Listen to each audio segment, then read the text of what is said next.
अस्सलाम वालेकुम friends, how are you. और इस वीडियो का मेरा टॉपिक जो है वो एग बाइंडिंग के बारे में है। एग बाइंडिंग क्या होती है, ये बर्ड्स को होती कैसे है और इससे बचने के जो प्रिवेंटिव मेजर्स क्या हैं, वो हम क्या ले सकते हैं जिसकी वजह से हम प्रिवेंट कर सकते हैं, और अगर हो जाए तो हम कैसे उससे जो है निजात पा सकते हैं बेसिकली।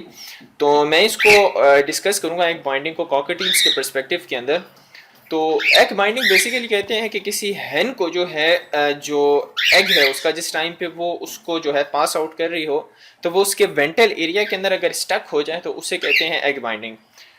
बेसिकली एग बाइंडिंग की रीजंस क्या है, ये किस वजह से होती है। देखें, टॉप टू रीजंस जो है एग बाइंडिंग के वो ये हैं कि या तो वो फीमेल्स के अंदर जो हैंस हैं उनके अंदर अगर कैल्शियम की कमी हो, ठीक है, तो एग्स के जो शेल्स होते हैं वो बहुत ही सॉफ्ट होते हैं जिसकी वजह से जो है उसको हैन पास आउट नहीं कर सकती। मतलब वो हार्ड शेल्स नहीं होते, बहुत ज़्यादा सॉफ्ट शेल्स होते हैं। तो वो पास आउट होने में चूंकि दुश्वारी होती है तो वो एग जो है वो वेंटल एरिया में आके बिल्कुल क्लोक्वा के अंदर जो है वो फंस जाता है, ठीक है, वो बाहर नहीं आ सकता। इसको कहते हैं एग बाइंडिंग। तो मेन रीजन उसका यही है कि कैल्शियम की कमी की वजह से होता है। और दूसरा रीजन ये है कि बास हैंस जो कि एज में छोटी होती है उनसे ब्रीड करवाया जाए। लेट्स सपोज कोई 6 7 8 महीने की फीमेल है, उससे अगर आप लोग ब्रीड करवाएंगे तो उसकी वजह से जो है एग बाइंडिंग हो सकती है। और पाकिस्तान में बेसिकली जो मैंने देखा है, जो ज़्यादातर एग बाइंडिंग हो रही होती है वो हैन की जो एज है वो कम होती है। ठीक है, याद रखें मैंने अपनी दूसरी वीडियो के अंदर भी ये बात डिस्कस की थी कि हैन को कम से कम 15 से 12 महीने का टाइम आप लोग ज़रूर दें।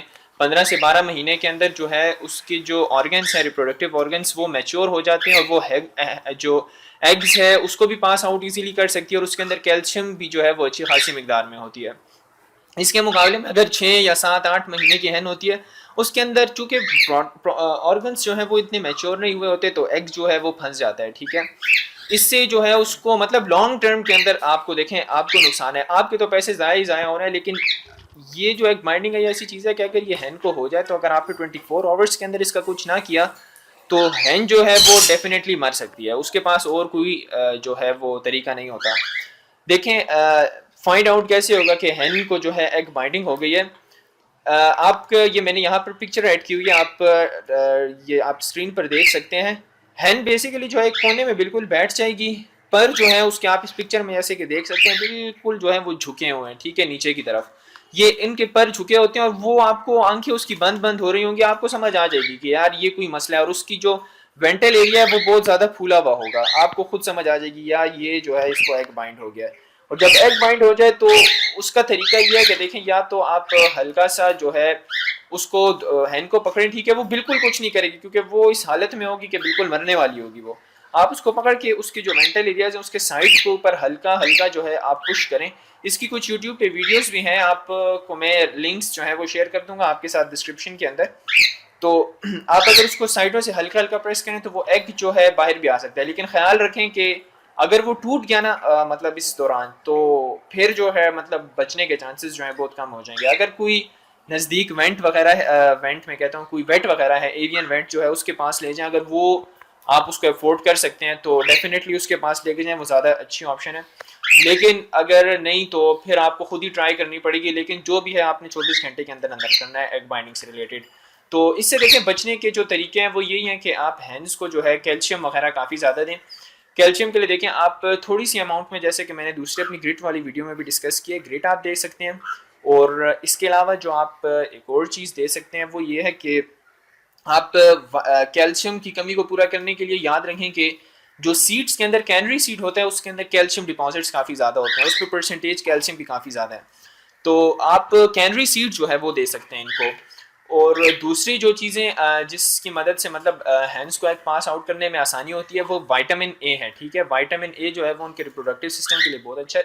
विटामिन आपकी जितने भी ग्रीन फ्रूट्स और वेजिटेबल्स हैं, ठीक है, उसमें होता है। अब ग्रीन वेजिटेबल्स के अंदर आपकी धनिया हो गया, ठीक है, सलाद के पत्ते हो गए, पुदीना हो गया, ठीक है। लेकिन इनको अच्छी तरह आपने जो है ना या तो बॉईल करके दें या अच्छी तरह पानी में धो के दें। उसकी रीज़न ये है कि चूंकि बाजार में फार्म्स के ऊपर जो है ये खेतों के ऊपर काफ़ी ज़्यादा स्प्रे किए जाते हैं, ठीक है, एंटीसाइडल स्प्रेज होते हैं ये किए जाते हैं। तो बाज़ बात आप देखेंगे बाज़ लोग इस ग्रुप के ऊपर ये अपलोड करेंगे यार मेरी सारी कॉलोनी के बर्ड्स मर गए हैं, पता लगेगा यार उसने बर्ड्स को धनिया खिलाया था जिस पर एंटीसाइडल स्प्रे हुआ हुआ था। तो स्प्रेस की वजह से जो है वो मर जाते हैं उनके ऊपर। तो अच्छी तरह धो के उबाल वगैरह के उनको दें, तो वो नेचुरल सोर्स है, वो सबसे बेस्ट, मतलब नेचुरल सोर्सेज जो हैं अगर आप बर्ड्स को जितने ज़्यादा देंगे वो सबसे बेस्ट ऑप्शन है। ठीक है, तो इस वीडियो के लिए इतना ही। मैं एक दफ़ा फिर रिपीट कर देता हूँ, देखें हैन की कम से कम 12 से 15 महीने जो है वो एज होनी चाहिए। और कैल्शियम जो है आप उसको दें।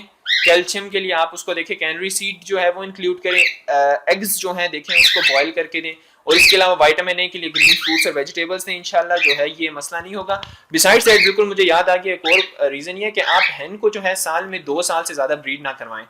देखें ये साइंटिफिक रिसर्च जो है ना ये इस बात को साबित करती है कि अगर आप कंटिन्यूसली ब्रीड करवाते रहेंगे तो उनके बॉडी के अंदर कैल्शियम कम हो जाती है। तो एक क्लच दिया, दूसरा क्लच दिया, तीसरे क्लच के ऊपर जो है वो एग इतना जो है उसका कैल्शियम इतनी कम होगी कि अब एग जो है उसका शेल जो है वो इतना सॉफ्ट है कि अब वो रिलीज होते हुए जो है वो उसको हैन को एग बाइंडिंग हो गई। तो कॉकटेल्स के लिए जो है आप याद रखें साल में 2 बार से ज़्यादा ब्रीड नहीं करवाना। और ये ब्रीडिंग जो है आपने उनसे 6 महीने बाद करवानी है। ब्रीडिंग के जो दूसरे मसले मसाइल हैं कि मतलब एक क्लच के बाद जो दूसरा फ़ौरन क्लच दे देते हैं, और फर्टिलिटी और इनफर्टिलिटी कैक्स की इनफर्टाइल क्यों निकलते हैं, और कैंडलिंग के बारे में जो वीडियोस हैं वो मैं अपनी दूसरी कुछ वीडियोस में डिस्कस करूंगा। इस वीडियो के लिए इतना ही। अगर कोई क्वेश्चन वगैरह है तो मुझसे काइंडली कमेंट्स में ज़रूर पूछ लीजिएगा। मैं कोशिश करूंगा आंसर करने की। Thank you very much. अल्लाह हाफिज़।